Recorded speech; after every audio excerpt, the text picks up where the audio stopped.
विष्णु पुराण के प्रथम अंश के द्वितीय अध्याय में हम लोग 24 तत्वों के विचार के साथ साथ जगत के उत्पत्ति क्रम का वर्णन और विष्णु की महिमा के बारे में देखेंगे। श्री पाराशर जी बोले, जो ब्रह्मा विष्णु और शंकर रूप से जगत की उत्पत्ति, स्थिति और संहार के कारण हैं तथा अपने भक्तों को संसार सागर से तारने वाले हैं, उन विकार रहित शुद्ध अविनाशी परमात्मा सर्वदा एक रूप सर्वविजयी भगवान वासुदेव संज्ञक विष्णु को नमस्कार है, जो एक होकर भी नाना रूप वाले हैं, स्थूल सूक्ष्ममय हैं, अव्यक्त एवं व्यक्त रूप हैं तथा अपने अनन्य भक्तों की मुक्ति के कारण हैं।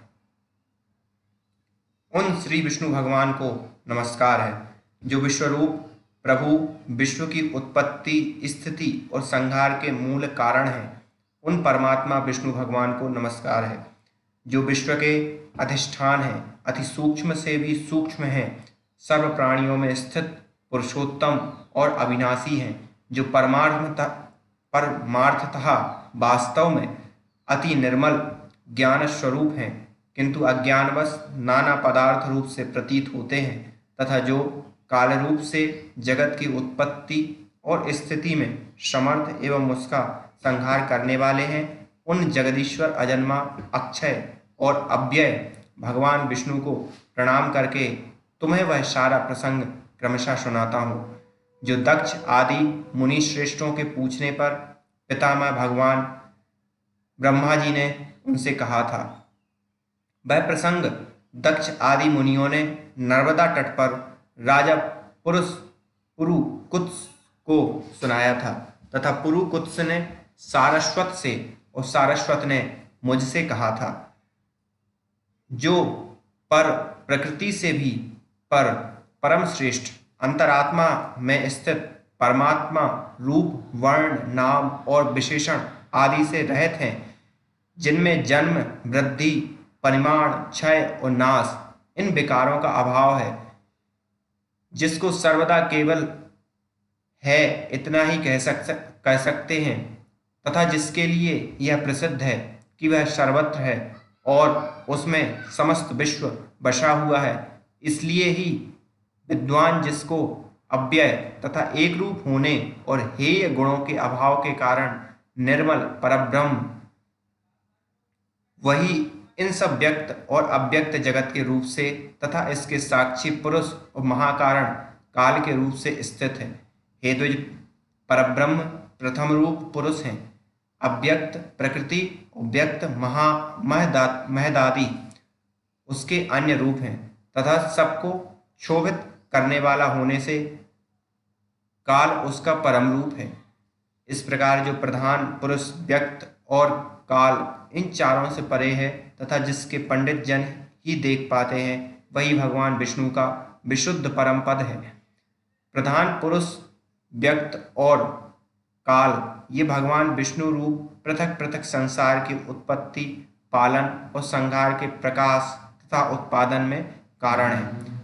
भगवान विष्णु व्यक्त, अव्यक्त, पुरुष और काल रूप भी हैं। इस प्रकार बाल बत कीड़ा करते हुए उन भगवान की लीला श्रवण करो। उनमें से अव्यक्त कारण को, जो सदरूप और नित्य सदा एक रस हैं, श्रेष्ठ मुनिजन प्रधान तथा सूक्ष्म प्रकृति कहते हैं। वह क्षय रहित हैं, उसका कोई अन्य आधार भी नहीं है तथा अप्रमेय, अजर, निश्चल, शब्द स्पर्शादि शून्य और रूपादि रहित है। वह त्रिगुणमय और जगत का कारण है तथा स्वयं अनादि एवं उत्पत्ति और लय से रहित है। यह संपूर्ण प्रपंच प्रलय काल से लेकर सृष्टि के आदि तक उसी से व्याप्त था। हे विद्वान, श्रुति के मर्म को जानने वाले श्रुतिपरायण ब्रह्मवेत्ता महात्मागण इसी अर्थ को लक्ष्य करके प्रधान के प्रतिपादक इस श्लोक को कहा करते हैं। उस समय प्रलय काल में न दिन था न रात्रि थी, न आकाश था न पृथ्वी थी, न अंधकार था न प्रकाश था और न इनके अतिरिक्त कुछ और ही था। बस सूत्रादि इंद्रियों और बुद्धि आदि का अविषय एक प्रधान ब्रह्म पुरुष ही था। हे विप्र, विष्णु के परम उपाधि रहित स्वरूप से प्रधान और पुरुष ये दो रूप हुए। उसी विष्णु के जिस अन्य रूप के द्वारा वे दोनों सृष्टि और प्रलय में संयुक्त और वियुक्त हुए हैं, उस रूपांतर का ही नाम काल है। बीते हुए प्रलय काल में यह व्यक्त प्रपंच प्रकृति में स्थित था, इसलिए प्रपंच के इस प्रलय को प्राकृत प्रलय भी कहते हैं। हे द्विज, काल रूप भगवान अनादि हैं, इनका अंत नहीं है, इसलिए संसार की उत्पत्ति, स्थिति और प्रलय भी कभी नहीं रुकते, वे प्रवाह रूप से निरंतर होते रहते हैं। हे मैत्रेय, प्रलय काल में प्रधान के साम्यावस्था में स्थित हो जाने पर और पुरुष के प्रकृति से पृथक स्थित हो जाने पर विष्णु भगवान का काल रूप इन दोनों को धारण करने के लिए प्रवृत्त होता है। तदनंतर सर्ग काल उपस्थित होने पर उन परब्रह्म परमात्मा विश्वरूप सर्वव्यापी सर्वभूतेश्वर सर्वात्मा परमेश्वर ने अपनी इच्छा से विकारी प्रधान और अधिकारी पुरुष में प्रविष्ट होकर उनको क्षोभित किया। जिस प्रकार क्रियाशील न होने पर भी गंध अपनी सन्निधि मात्र से ही मन को क्षुभित कर देता है, उसी प्रकार परमेश्वर अपनी सन्निधि मात्र से ही प्रधान और पुरुष को प्रेरित करते हैं। हे ब्रह्मन, वह पुरुषोत्तम ही इनको क्षोभित करने वाले हैं और वे ही क्षुब्ध होते हैं तथा संकोच, साम्य और विकास क्षोभ युक्त प्रधान रूप से वे ही स्थित हैं। ब्रह्मादि समस्त ईश्वरों के ईश्वर वे विष्णु ही समष्टि व्यष्टि रूप, ब्रह्मादि जीव रूप तथा महत तत्व रूप से स्थित हैं। हे द्विज श्रेष्ठ, सर्ग काल के प्राप्त होने पर गुणों की साम्यावस्था रूप प्रधान जब विष्णु के क्षेत्रज्ञ रूप से अधिष्ठित हुआ तो उससे महत तत्व की उत्पत्ति हुई। उत्पन्न हुए महान को प्रधान तत्व ने आवृत्त किया। महत तत्व सात्विक, राजस और तामस भेद से 3 प्रकार का है, किंतु जिस प्रकार बीज छिलके से संभाव से ढका रहता है, वैसे ही यह त्रिविध महत तत्व प्रधान तत्व से सब ओर से व्याप्त है। फिर महत तत्व से ही वैकारिक, सात्विक, तेजस और भूतादिक रूप तामस 3 प्रकार का अहंकार उत्पन्न हुआ। हे महामुने, वह त्रिगुणात्मक होने से भूत और इंद्रिय आदि का कारण है। प्रधान से जैसे महत तत्व व्याप्त है, वैसे ही महत तत्व से वह अहंकार व्याप्त है। भूतादि नामक तामस अहंकार ने विकृत होकर शब्द तन्मात्रा और उससे शब्द गुण वाले आकाश की रचना की। उस भूतादि तामस अहंकार ने शब्द तन्मात्रा रूप आकाश को व्याप्त किया।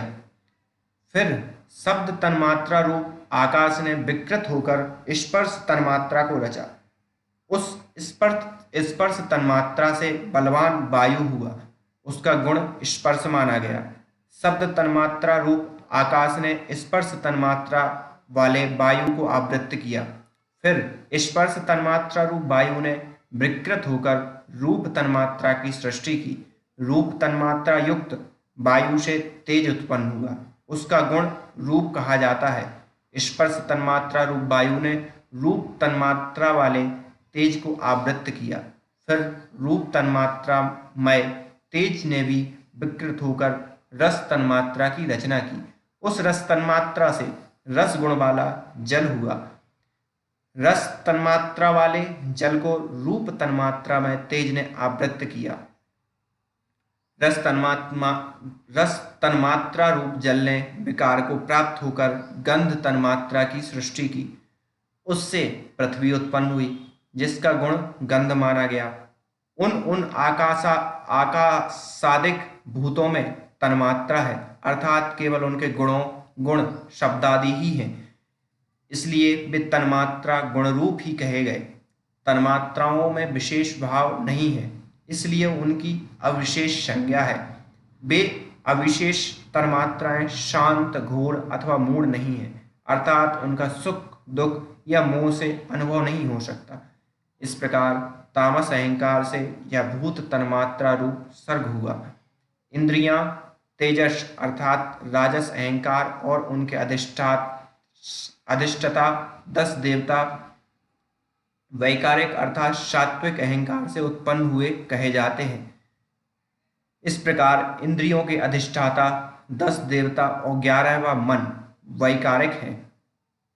हे द्विज, त्वक, चक्षु, नासिका, जिह्वा और श्रोत, ये पांचों बुद्धि की सहायता से शब्दादि विषयों को ग्रहण करने वाली 5 ज्ञानेंद्रियां हैं।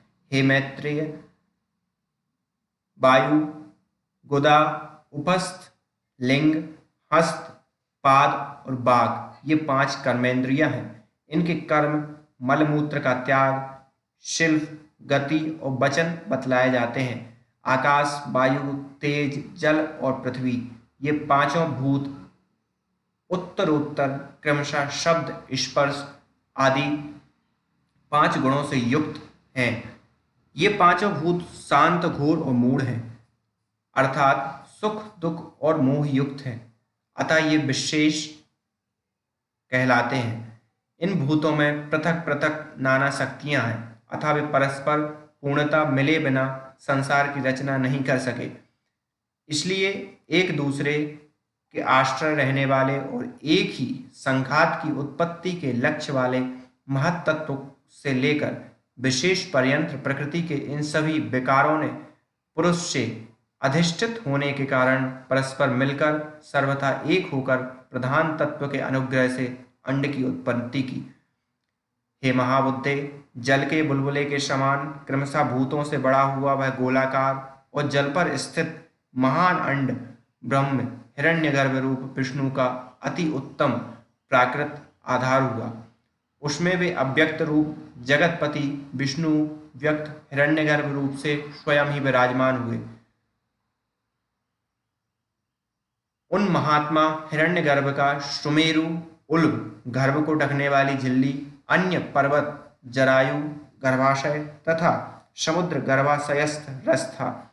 हे विप्र, उस अंड में ही पर्वत और द्वीप आदि के सहित समुद्र ग्रहण के सहित संपूर्ण लोक तथा देव, असुर और मनुष्य आदि विविध प्राणी वर्ग प्रकट हुए।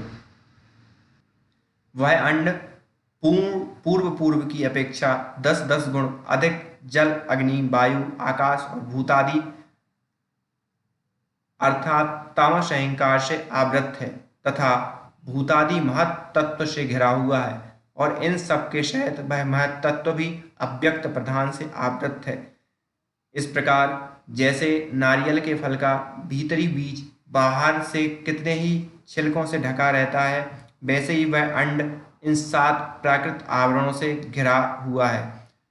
उसमें स्थित हुए स्वयं विश्वेश्वर भगवान विष्णु ब्रह्मा होकर रजोगुण का आश्रय लेकर इस संसार की रचना में प्रवृत्त हुए हैं तथा रचना हो जाने पर सत्वगुण विशिष्ट अतुल पराक्रमी भगवान विष्णु उसका कल्पांतर पर्यंत युग युग में पलायन करते हैं। हे मैत्रेय, फिर कल्प का अंत होने पर अति दारुण तमः प्रधान रुद्र रूप धारण कर वे जनार्दन विष्णु ही समस्त भूतों का भक्षण कर लेते हैं। इस प्रकार समस्त भूतों का भक्षण कर संसार को जलमय करके वे परमेश्वर शेष शैया पर शयन करते हैं। जागने पर ब्रह्मा रूप होकर वे फिर जगत की रचना करते हैं। वह एक ही भगवान जनार्दन जगत की सृष्टि, स्थिति और संहार के लिए ब्रह्मा, विष्णु और शिव इन 3 संज्ञाओं को धारण करते हैं। वे प्रभु विष्णु ब्रह्मा होकर अपनी ही सृष्टि करते हैं, पालक विष्णु होकर पाल्य रूप अपना ही पालन करते हैं, और अंत में स्वयं ही संहारक शिव तथा स्वयं ही उपसंयत लीन होते हैं। पृथ्वी, जल, तेज, वायु और आकाश तथा समस्त इंद्रियां और अंतःकरण आदि जितना जगत है सब पुरुष रूप है, और क्योंकि वह अव्यय विष्णु ही विश्वरूप और सब भूतों के अंतरात्मा है, इसलिए ब्रह्मादि प्राणियों में स्थित सर्गाधिक भी उन्हीं के उपकारक हैं। अर्थात जिस प्रकार ऋतुज्यों द्वारा किया हुआ हवन यजमान का उपकारक होता है, उसी तरह परमात्मा के रचे हुए समस्त प्राणियों द्वारा होने वाली सृष्टि भी उन्हीं की उपकारक है। वे सर्वस्वरूप श्रेष्ठ वरदायक और वरेण्य प्रार्थना के योग्य भगवान विष्णु ही ब्रह्मा आदि अवस्थाओं द्वारा रचने वाले हैं। वे ही रचे जाते हैं, वे ही पालते हैं और वे ही पालित होते हैं तथा वे ही श्रृंगार करते हैं और स्वयं ही संहृत होते हैं। और ये यहाँ पर विष्णु पुराण के प्रथम अंश का द्वितीय अध्याय समाप्त होता है। धन्यवाद।